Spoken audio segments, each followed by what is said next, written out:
Hello and welcome to the bonus video for the Toy Train Carriage series, in which I'll be showing you how to get the wheels to rotate along this railway track. I'll start with a basic version which can be broadly applied across different other scenarios, so you're not constrained to this setup. Then I'll come to this setup specifically as to how to get these wheels to rotate along this track. So first of all, I'm going to create a new scene. I'm going to create a nice and basic setup to break down what we're going to be doing. So what we're going to do is, say this is the wheel. I'm going to put an espresso tag on it. Right, so to demonstrate what we're going to be doing, we need the wheel's radius, which here we've got 50 centimeters. So if we plug in the radius and go to the result node, we get 50. That's great. 50 centimeters to 50 there, that's good. Then next, we're going to get the wheel again. I could do this within one node, but I'm doing this for the sake of demonstration. Say this is a different object, basically. I'm going to get the transform, I'm going to get the global X position, which in this case should be 0 because we've not moved it yet. But if I were to grab this and then move it in the X position, it updates with its new position within world space, which is 88.19, then it goes on. It'll be this value, it's just simplified for the sake of viewing purposes in this result node. So we're going to be using this to drive the wheel, and we're going to use the radius to calculate how many times it needs to rotate whenever it's been driven. And then also we need the wheel to rotate to show that it's actually driving. So we're going to coordinates, transform, rotation, I think it's heading? I forgot. Oh, we've rotated it to the side. I'm gonna zero this out. Freeze the transforms just so when I rotate it, there we go, heading works. So what I want to do is do the math, so when the wheel moves, we're able to get it to rotate based on how far it travels. So first of all, we need to calculate the amount of revolutions required. So in order to do that, we're going to get a formula node. I'm going to type in pi, and this should give us the number for pi, which it does. We get 3.142. Now we need to get the radius and turn it into the diameter, and in order to do that, multiply it by 2.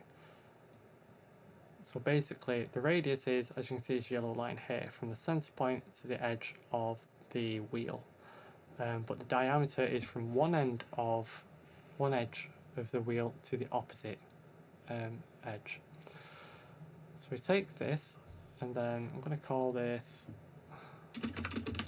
diameter, so now we know what that is, and we should get 100. There we go, so we got the diameter of the wheel, which is 100 centimeters. What we need to do next is we take, trying to see if I can expand this a bit, there we go. I'm going to make a copy of this. I'm going to keep this named as math. I'm going to take the diameter and multiply it by pi. And this will give us 314.159, in this case centimeters. What this means is we need this wheel to travel 314.159 centimeters in order to do a full 360 rotation. So basically getting the radius, turn it into the diameter, multiplying the diameter by pi to get the distance required to do a full revolution. Okay, so now we need to get the X position, of this object, which is going to be what we'll be driving this rotation with, plug it into a range mapper. So let's plug it into the input. This is going to be driving it. Now, in this range mapper, I want the output range to be in degrees. This will be outputting the rotation that we want. As it currently stands, at 0 centimeters, will be at 0 degrees. That's good. Now at 1 centimeter, we'll be doing a full 360 rotation, which is not good. We need to travel much further than 1 centimeter. In fact, we need to travel 314.159 centimeters before we do a full 360 rotation. So we'll plug that into the input upper. So now, when we plug this into the wheel, we move it in the X. Oh, it's going in the negative value, so that's something I hadn't checked. So if we set this to negative 360, now we select the wheel, and it rotates as intended. And now, because of how we've set it up, because we're using the radius directly from this parameter rather than just writing in 50, we can change this, we can resize it, and this will rotate. I mean, it's going diagonally now because I've screwed up the rotation, but there we go. It will rotate relative to its size, so it's always going to work. It keeps it nice and procedural in case you need to resize the wheels. So that's why I'm relying on this radius here rather than manually writing it in. So there you go, that's how you rotate the wheel based on moving in one direction. However, in our scenario, we're using Align-to-Spline. So if I go back to the start, I'm going to be using this train carriage, which I've been using in the previous episodes, so you should be familiar if you've been watching those. If not, I'd recommend checking those out. What I'm going to do is, similar to what we did before, I'm going to get these front wheels here, I'm going to solo them out. Oh, no I'm not. I'm going to get a copy of the actual wheel. I'm going to get a copy of that out, solo that, and then make sure it's got a clean rotation so we can see it head on. There we go. I'm going to go to the front. Now I'm going to get a cylinder, scale it down, and use this to get the radius. So I'm going to enable snapping, grab this handle on the cylinder, and clamp it to this inner part of the wheel. Now the reason I'm clamping to this inner part here is because if I unsolo, just turn the cylinder off for a moment, this inner part is the one that's going to be interacting with the rails. That's the one that's actually going to be driving the rotation when it's moved, so that's why we're clamping to that one. And we don't really need any real details on this because we're going to be hiding it. We're just using it to get this radius value for the same reasons we had before, so we can keep things nice and procedural. So I'm going to take this wheel, place it back under the original one. I'm going to zero out this rotation so it's in the exact same position as before. Delete the old wheel, and now we've got this cylinder inside this wheel. So what I'm going to do is minimize this, create an espresso tag on this wheel cage front. Now I'm going to do these wheels, I'm going to get these wheels to rotate here, then I'm going to copy the same values for that onto these wheels because they should rotate in the same way, and then I'm going to get a copy of that espresso setup and apply it to the back wheels separately, just because this front wheel cage may move differently to the back one as we found in earlier videos of this series. So let's get started. We're going to get, as we did before, we want these wheels to rotate in negative heading again, so we're going to bear that one in mind. So we need transform, rotation, heading. Then we need the wheel, which I'm going to call wheel radius ref. So we've got the wheel radius, then we've got object properties, radius. Then we need we also need a formula node with pi. Got that ready. So we may as well set the wheel radius up first, so we know what to do. We need to turn the radius into diameter. So we're going to multiply this by 2. And we get the diameter. Move that back a bit, try and extend this if I can. And then we get another one for multiplying the diameter with pi, in which we then get the distance required to do a full revolution of the wheel, which is 4.083 centimeters. Okay, great, so we've got that information ready. Now what we need is the length of the track, which I've got stored in this user data here. So I'm going to drag this in here. It's carriage data, length of track, and just for demonstration purposes, we can see we get the value that I've written here, 1547.28. Now, if you haven't watched the previous videos, then you need to find out the length of a spline, which in this case I'm using this main spline. Select the spline, go to mode, project info, and under structure you'll see the spline length. So that's where I've got this value from. I've just taken it from there and placed it in some user data so I didn't lose it. It makes it a lot more easily accessible as well. So we've got the length of the track, and we're also going to need the thing that's going to be driving the motion. Now in this case I want that to be this front wheel cage, which is using an Align-to-Spline tag to drive along this track. So I'm going to drag this in. And again, if you've not watched the previous episodes, this may be a bit new to you, but if you've watched it before, you'll see where I'm going with this. So what I'm going to do is get the position and place it into a range mapper. Same as before, this is going to be driving it, so we put this into the input. Now, what we've got is a percentage. We've got 0 to 100%, because we're using this percentage slider on the Align-to-Spline tag. So in our case, 0% will refer to the start of the spline, and 100% should refer to the end of the spline. However, how we've got it set up is 0% relates to 0 centimeters of the spline, and 100% relates to 1 centimeter. And this spline is a lot longer than 1 centimeter in length, so we need this to be the end of the track, which is why we've got this length of track here.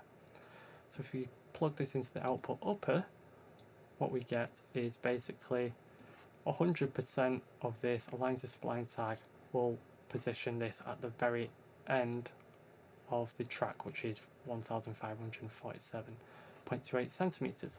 All good. So with this in place, this result here basically shows us the position of this null on the spline. So we're 31.772 centimeters from 0 centimeters of this spline. So that's good. So if I scrub forward, because we've got this animated, this number will increase and tell us how far it's travelled. So obviously that's important. This is relating to what we had before with the wheel in the X position.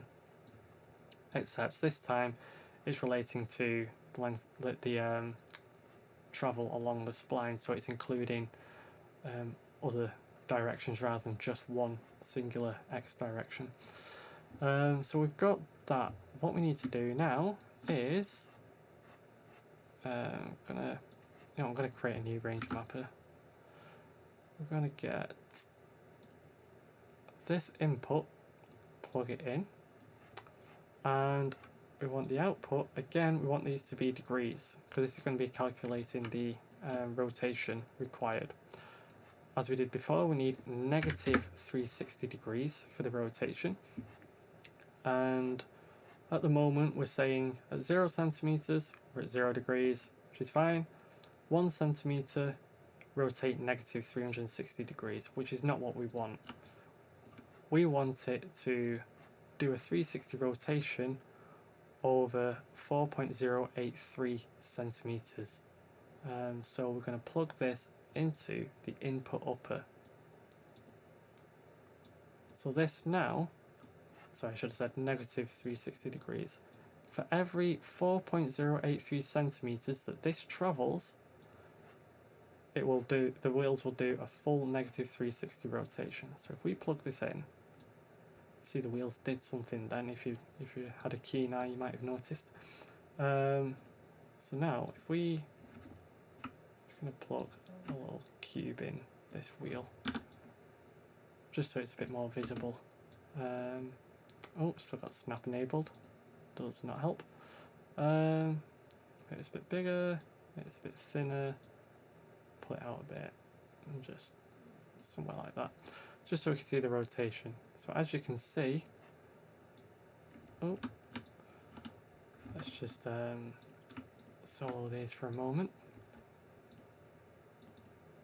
and I just want to see where this cube is so it's nicely positioned in the middle. That looked very confusing at first. There we go, close enough. And solo that. I'm just going to keep it like that for a moment. As you can see, the wheel's rotating nicely. So what we need to do now is remove that cube, and then we can turn all this back on. Now, because we've got the expresso tag here, I mean, it doesn't matter really where this tag goes, to be honest, but I'm going to get the front wheels and plug it into the rotation heading for this as well, because it should be the same as the other wheels. They're both being driven by the same thing and moving in the same motion. So if I just zoom in slightly, I don't know if it's going to be that notable. You know what, even though I've just deleted that little measuring cube, I'm going to get it back. So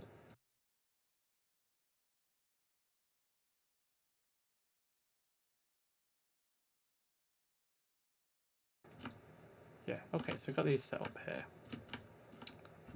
Just for demonstration, the back ones haven't rotated yet, but you can see the front ones are rotating as expected based on their wheel size, so that's good.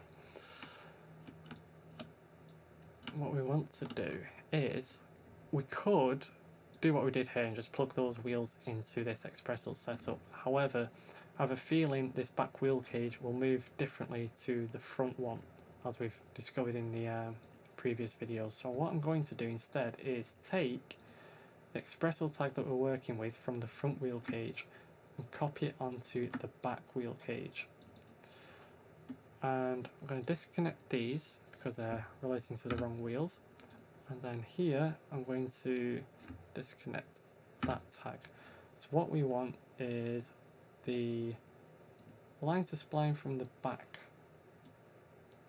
Just open that up, get the position from that, and plug that into the input because that's the new driver. Then we need the wheels for these, which I've got under here. So we've got the wheels back 1 and wheels back 2. So we just drag these in, and these should, unless I've altered the geometry in any way, these should rotate in the same way, in the same direction as the front ones. So I'm going to go rotation, rotation heading, that's one set of wheels updated. I'm just going to move that away so you can see. And then rotation, heading, those ones updated as well. So hopefully these will rotate in the same direction. And there you go. So the wheels are rotating now based on the movement of this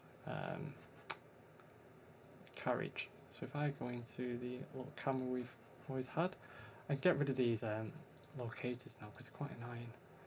Where's the other one? There we go. So now when we scrub through, you can see the wheels are nicely rotating. But at the moments where it looks like it's floating and whatnot, I'm sure you've seen this sort of occurrence whenever, if you've ever been on the motorway and you've watched car wheels spin. Sometimes it looks like they spin the wrong way, but it's just due to the speed of rotation. So there you go, and then we move back down again, and everything's working nicely. So I hope this video helped, and If you have any questions, let me know in the comments below, or if you have any feedback as how this went, any suggestions, again, let me know, and hopefully I'll see you in the next one.